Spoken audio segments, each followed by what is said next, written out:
Existem carros que chegam à concessionária, ocupam um espaço no pátio, e simplesmente não saem de lá por meses. São modelos que, seja por falta de divulgação, por preconceito do público ou por pura falta de informação, terminam esquecidos, mesmo oferecendo muito mais do que diversas opções populares disponíveis no mercado. Hoje eu reuni veículos que praticamente ninguém procura para comprar, mas que, para quem entende do assunto, representam verdadeiras oportunidades. Fique até o final, porque alguns desses carros vão te deixar pensando em como ainda estão parados na loja. Me chamo Gessé Silva. Seja muito bem-vindo ao Radar dos Carros. Peugeot 508. Há alguns anos, as marcas francesas apostaram forte no mercado brasileiro, e um dos casos mais marcantes dessa aposta foi o Peugeot 508, lançado aqui em 2013. Um sedã grande, sofisticado, com muitos equipamentos e uma mecânica que tinha tudo para fazer sucesso. Mas, como costuma acontecer com os franceses de ponta de linha no Brasil, ele acabou caindo no esquecimento. O 508 veio importado em apenas uma versão, equipado com o já conhecido motor 16 THP turbo a gasolina com injeção direta, entregando 165 cavalos a 6.000 RPM e 24,5 kgfm de torque a 1.000 RPM, acoplado a um câmbio automático convencional de 6 marchas. Em termos de desempenho, considerando a época do lançamento, ele sempre se saiu bem, 0 a 100 km por hora em 9,2 segundos, e velocidade máxima de 222 km por hora. No quesito consumo, ficou dentro da média da categoria, fazendo 9,7 km/h na cidade e até 13,7 km/h na estrada, números bons para esse tipo de motorização. Mas o grande diferencial do 508 sempre foi o pacote Premium oferecido,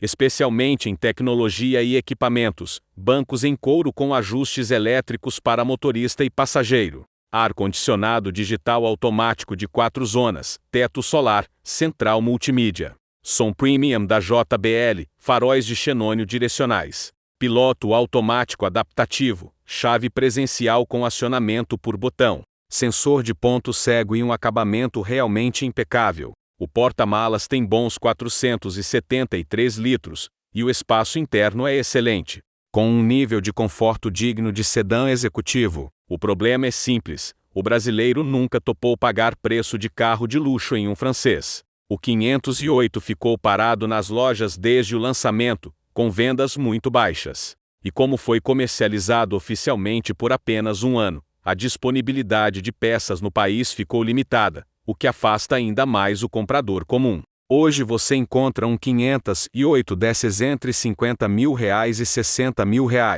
dependendo do estado de conservação, ou seja, o valor de um compacto 10 usado para levar um sedã premium que, na época do lançamento, custava perto de R$120 mil. Mesmo sendo um excelente carro no conjunto geral, ele acaba ficando meses parado até alguém mais atento perceber o valor que tem. Kia Rio, 2020. Quem acompanhava o mercado em 2015 deve lembrar, o Kia Rio era um dos modelos mais aguardados para chegar ao Brasil. Todo mundo comentava, especulava, criava expectativa, mas, como é costume da Kia, levou 5 anos para o carro finalmente desembarcar aqui. E, quando chegou, o cenário já era completamente diferente. Em 2020, o Rio enfim apareceu no mercado nacional. Tinha boa qualidade, visual bonito, acabamento superior ao dos compactos concorrentes. Mas o preço elevado e a quase ausência de divulgação fizeram o carro cair direto no esquecimento. Na mecânica, o Rio trouxe o conhecido motor 16 de 16 válvulas flex, o mesmo já utilizado em outros modelos Hyundai, Kia, como o HB20. São 130 cavalos com etanol e 123 cavalos com gasolina a 6.300 RPM. Com torque de 16,5 kgfm em álcool e 16 kgfm em gasolina a 4.850 RPM. O câmbio é o tradicional automático convencional de 6 marchas simples, mas bem calibrado. Com esse conjunto, o desempenho ficou dentro do esperado para um compacto, 0 a 100 km por hora em 11 segundos, e velocidade máxima de 190 km por hora. No consumo, Também entregou bons números, 7,5 km, L na cidade e 9,4 km, L na estrada com etanol. Com gasolina, esses valores sobem para 10,8 km, L na cidade, e até 13,7 km, L na estrada. Mas o que sempre chamou atenção no Rio foi o nível de acabamento e equipamentos para a categoria. Bancos em couro nas versões topo de linha, ar-condicionado digital automático, central multimídia flutuante, direção elétrica, chave presencial com botão, câmera de ré, sensores de estacionamento e faróis com projetores em LED, tudo com aquele refinamento típico dos carros coreanos. O porta-malas oferece 325 litros, dentro da média dos compactos da época. Hoje você encontra o Rio entre R$ 65 mil e R$ 80 mil, dependendo da versão, da conservação e da urgência do vendedor em fechar negócio. Ou seja, pelo preço de um compacto 10 usado, você leva um carro com acabamento, conforto e confiabilidade mecânica superiores. O problema é que ele simplesmente nunca emplacou, poucas unidades foram vendidas.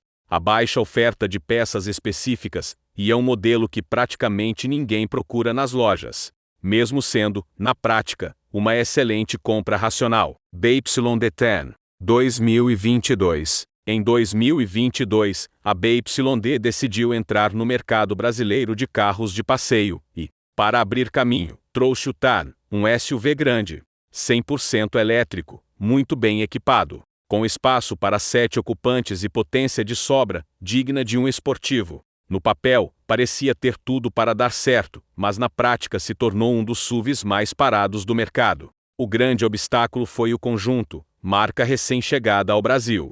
Mercado de elétricos ainda dando os primeiros passos no país, e um preço elevado desde o início. Na parte mecânica, o Tiny impressiona até hoje, 2 motores elétricos, um em cada eixo, contração integral e potência combinada de 517 cavalos, e quase 70 kgfm de torque, uma força digna de um superesportivo.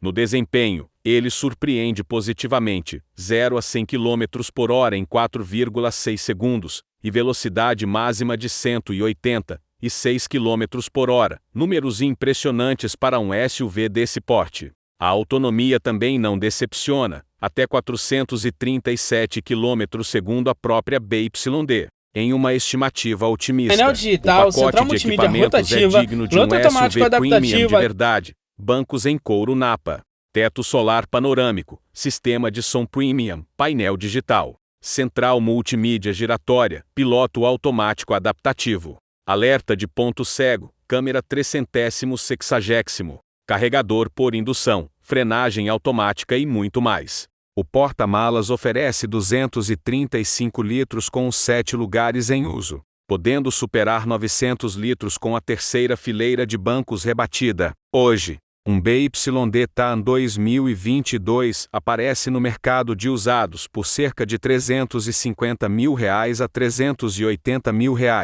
Dependendo da conservação e quilometragem, já uma queda considerável em relação ao preço de lançamento. Garimpando bem, é possível encontrar até por menos. O problema é que o público ainda tem resistência com carros elétricos, principalmente os chineses de 7 lugares. Como o volume de vendas foi baixo, o carro acaba ficando meses parado nas vitrines de seminovos, não por falta de qualidade, mas pela insegurança do comprador brasileiro. Ainda mais considerando que se trata de um veículo de valor bem elevado. Chevrolet Cobalt, primeira geração. 2013. O Chevrolet Cobalt de primeira geração é um carro muito interessante na faixa de preço em que se encontra. É um excelente custo-benefício, estamos falando de um modelo praticamente indestrutível, com manutenção barata, espaçoso, com um porta-malas enorme, e até uma boa opção para quem quer trabalhar com aplicativos de transporte. Eu costumo dizer que o Cobalt é o Versa da Chevrolet.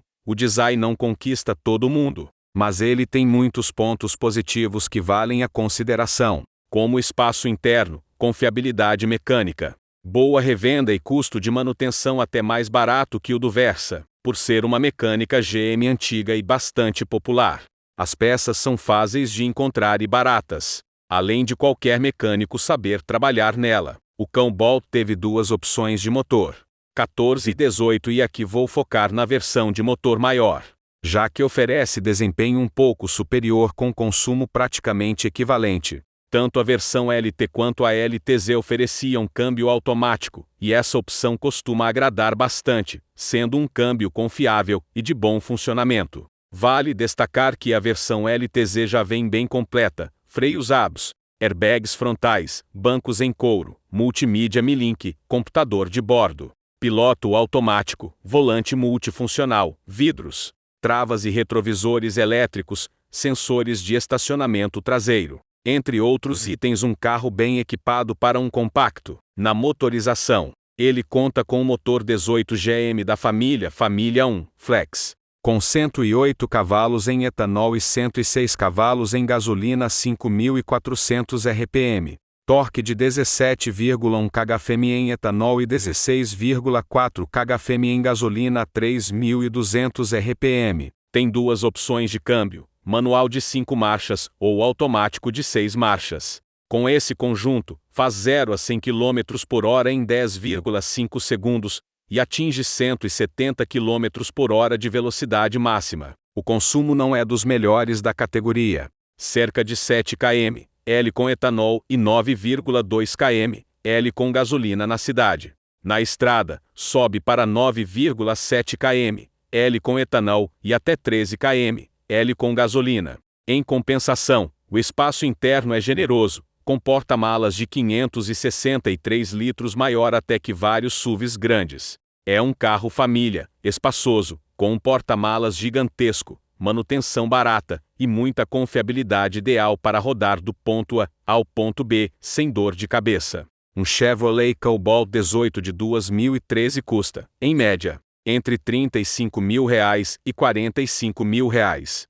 Olha, é exatamente por isso que eu trago vídeos assim, porque tem carro incrível, com excelente conjunto mecânico, ótimo acabamento e até preço imbatível, mas que simplesmente fica esquecido no pátio das lojas, só porque o brasileiro tem medo de sair do óbvio. O Peugeot 508, o Kia Rio, o BYD Tan e até o Cobalt que eu trouxe hoje são a prova de que, muitas vezes, o melhor negócio não é o carro que todo mundo procura, e sim aquele que ninguém dá atenção, enquanto a maioria das pessoas só olha para o mesmo modelo de sempre. Quem presta atenção nesses detalhes acaba saindo na frente, com um carro melhor, mais completo e, em muitos casos, pagando bem menos por isso. Então me conta aqui nos comentários, qual desses carros te chamou mais atenção? Você já teve, já andou ou conhece alguém que tem algum desses modelos? Quero saber a experiência de vocês, porque isso enriquece muito o nosso conteúdo aqui no canal. Se esse vídeo te ajudou a olhar com outros olhos para esses carros esquecidos, deixa o like, porque isso faz toda a diferença para o YouTube mostrar esse conteúdo para mais gente que também precisa dessa informação, antes de fechar negócio numa loja. E se você ainda não faz parte da nossa comunidade, se inscreve agora aqui no Radar dos Carros e ativa o sininho de notificações, porque toda semana eu trago carros que valem muito mais do que parecem, dicas de compra e análises completas para você não cair em armadilha e fazer o melhor negócio possível. Um forte abraço e até o próximo vídeo.